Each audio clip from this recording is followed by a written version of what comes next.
Dunyodagi eng go'zal 5 ta ayol futbolchi va birinchi o'rin. U hatto Jorjina Rodrigesdan ham go'zal. 5-o'rin Zakina Karchova. PSG va Fransiya terma jamoasining mashhur figurasi bo'lib, u fransuzcha nafosatning timsoli.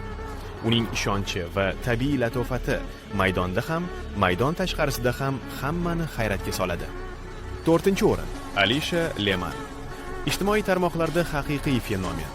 Shvetsariyalik bu futbolchi o'zining noyob uslubi va beqiyos energiyasi bilan ajralib turadi. Har bir o'yin u uchun ham tashqi ko'rinishi, ham o'yini bilan ajralib turish imkoniyati. 3-o'rin Atenea del Castillo.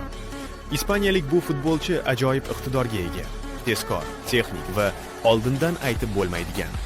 U o'zining jozibali o'yin uslubi va tabiiy maftunkorligi bilan ko'ngillarni zabt etadi. 2-o'rin Riyabus.